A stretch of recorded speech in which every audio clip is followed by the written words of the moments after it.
வணக்கம். தொடர்ந்து விக்கல் வந்தால் அதை எப்படி நிறுத்துவது அப்படின்ற டாப்பிக்கில் இப்போ நம்ம டிஸ்கஸ் பண்ண போகிறோம். பார்க்கலாமா? ஒருத்தருக்கு விக்கல் வந்துருச்சுன்னா அதை ஸ்டாப் பண்ணுறதுக்குள்ளே அவர் பண்ணுற வேலை இருக்குது. ரொம்ப டயர்டாகிடுவார். அது மட்டும் டென்ஷன் ஆகிடுவார். அவருக்கும் மன உளைச்சல் வரும், மற்றவங்களுக்கும் அதனால் மன உளைச்சல் வருது. இதுக்கே அப்படின்னா பல நாளாக விக்கல் வந்து 2-3 நாளாக விக்கலாக இருந்து ஹாஸ்பிட்டல் அட்மிட் ஆகியிருந்தால் அவளோட நிலைமை என்ன தான்? இதுக்கு ஏதாவது தீர்வு இருக்கா? சொல்யூஷன் இருக்கா? கண்டிப்பாக இருக்குது. வெரி சிம்பிளான ட்ரீட்மெண்ட். பார்க்கலாமா? சரி, விக்கல் எப்போது வரும்? விக்கல் எப்போ வரும், எப்படி வரும்னு யாருனாலையும் இது வரைக்கும் சொல்ல முடியல. சாப்பிடும்போது விக்கல் ஏற்பட்டு மூச்சு குழாயில் சாப்பாடு மாட்டிக்கிடுச்சுன்னு வச்சுங்க, ரொம்ப கஷ்டம். சில டைம் ஒரு சிலருக்கு சங்கு தான். விக்கல் சாதாரணமாக நினைக்காதீங்க, இன்னும் பல ரீசன் இருக்குது, அதெல்லாம் விட்டுடலாம். சில ரீசன் மட்டும் சொல்கிறேன் கேட்டுங்க. Kidney infection, nervous problem, lung infection, அது மட்டும் இல்லை லிவர் ப்ராப்ளம், மூளைக்காய்ச்சல், நரம்பு வாதம், பேன்க்ரியாஸில் ப்ராப்ளம், இப்படி இருந்தாலும் விக்கல் வரும். அது மட்டும் இல்லை, அடிக்கடிக்கு கை வலிக்குது, கால் வலிக்குது, தலை வலிக்குதுன்னு நீங்களாக போயிட்டு பெயின் கில்லர் வாங்கி சாப்பிட்டுட்டு வந்தீங்களாலும், ஸ்டீராய்டு மெடிசன் சாப்பிட்றதாலையும் கண்டிப்பாக விக்கல் வரும்.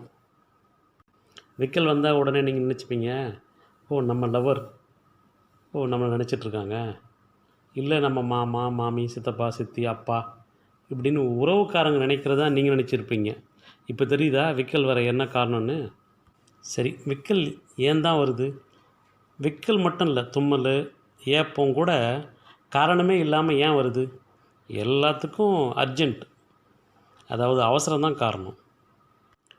ஆஃபீஸுக்கு போகிற இல்லை ஸ்கூலுக்கு போகிறதுக்கு டைம் ஆகிடுச்சுன்ற அவசரமாக சாப்பிட்றதாலையும், இல்லை நீங்கள் ஃபோன்லேயே பேசிக்கிட்டு சாப்பிட்றதாலையும், இல்லை சாப்பிடும்போது ஜாலியாக அரட்டை அடிச்சுக்கிட்டு சாப்பிட்றதுனாலையும், இல்லை ஏதோ ஒரு சிந்தனைகள் எங்கேயோ ஒரு ஞாபகத்தில் நம்ம உட்காந்துட்டு சாப்பிட்றதே தெரியாத அளவுக்கு சாப்பிட்றதுனாலையும் விக்கல் வரலாம். என்ன செய்தால் விக்கல் தீரும்? சிம்பிளாக 4 துளசி இலையை மென்று சாப்பிட்டாலே விக்கல் நின்றுடும்.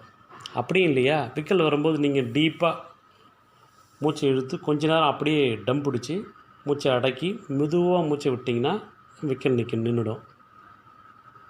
கிராமத்தில் விக்கல் வந்தால் நிற்கிறதுக்கு என்ன செய்வாங்க?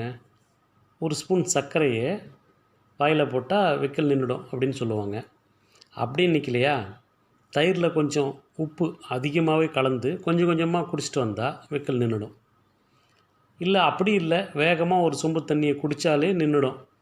ஓகே, ஆல்மோஸ்ட் இது எல்லாமே உங்களுக்கு தெரிஞ்சிருக்கும் இல்லையா? சரிங்க, விக்கல் தொடர்ந்து வந்துக்கிட்டே இருக்குது. ஒரு நாள் ஃபுல்லாகவோ இல்லை 2 நாளோ 1 வாரமாகவோ இருக்குது. ஹாஸ்பிட்டலில் அட்மிட் பண்ணி எல்லா டெஸ்ட்டும் பண்ணி பார்த்தாலும் நார்மலாக இருக்குது அப்படின்னு சொல்கிறாங்க. ஆனாலும் விக்கல் நிற்கலை. இதுக்கு தீர்வு இருக்கா? இருக்குது, கவலைப்படாதீங்க. இது வரைக்கும் ஒரு 1000க்கு மேலே நான் சொன்ன இந்த ட்ரீட்மெண்ட்டை செஞ்சு பார்த்துருக்குறாங்க. எல்லாருக்குமே விக்கல் நின்றுருக்கு. 1% கூட ஃபெயிலியர் கிடையாது. இது பேஷண்ட்டுக்கும் ஆச்சரியம், ஈவன் அந்த டாக்டருக்கும் ஆச்சரியம். இந்த பதிவை பார்க்குறவங்க, இந்த வீடியோவை பார்க்குறவங்க கண்டிப்பாக ஷேர் பண்ணுங்கள், மற்றவங்களுக்கு யூஸ்ஃபுல்லாக இருக்கும். சில மணி நேரமோ சில நாட்களாகவோ விக்கல் அவதிப்படுறவங்களுக்கு 10 மினிட்ஸில் விக்கலிருந்து விடுதலை ஆகிடலாம். செலவே இல்லாதது, பட் சிம்பிள், கம்ப்ளீட்டாக சரியாயிடும். வீட்டில் இருக்கிற பாத்திரத்துக்கு மேலே ஒரு பிளேட் வச்சு மூடுவோம் இல்லையா, அது மாதிரி பிளேட், இல்லைனா தண்ணி பிடிக்கிறோம் இல்லையா குடம், அது மேலே மூடுவோம் இல்லையா பிளேட்டு, தட்டையாக இருக்கணும் பிளேட்டு. அதை மாதிரி தட்டையாக இருக்கிற பெரிய பிளேட்டை எடுத்துக்கிட்டு அதில் கை வச்சா வெதுன்னு இருக்கிற தண்ணி ஊற்றி, அந்த பிளேட் ஃபுல்லாக தண்ணி ஊற்றி அந்த பிளேட்டை அப்படியே வச்சு குடிக்க சொல்லுங்கள். தண்ணி அப்படியே மெதுவாக குடிச்சிட்டே வந்தாருன்னா 2 டைம்ஸ் அதை மாதிரி பிளேட்டில் தண்ணி குடித்தா 99% பேஷண்ட்டுங்களுக்கு விக்கல் ஸ்டாப் ஆகிடும்.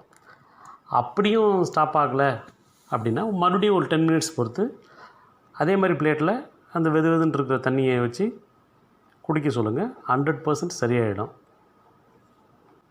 விக்கல் எப்போ வந்தது, எவ்வளோ நாள் நம்ம கஷ்டப்படுறோம் அப்படின்ற மாதிரி நமக்கே தோணும்.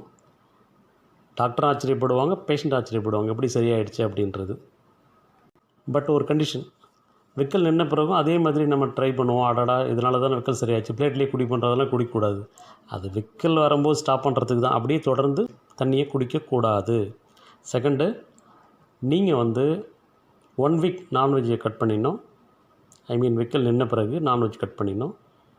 நிறைய வெஜிடபிள்ஸ், பழ வகைகள், காய்கறி, கீரைகள்லாம் நீங்கள் வந்து நிறைய சாப்பாட்டில் சேர்த்துக்கணும். அதுக்கு பிறகு நீங்கள் எப்படியோ அது மாதிரி டயட்டை ஃபாலோ பண்ணிக்கலாம். ஒரு ப்ராப்ளமும் இல்லை. ட்ரை பண்ணுங்கள், சரியாயிடும். மீண்டும் அடுத்த பதிவில் சந்திப்போம். நன்றி.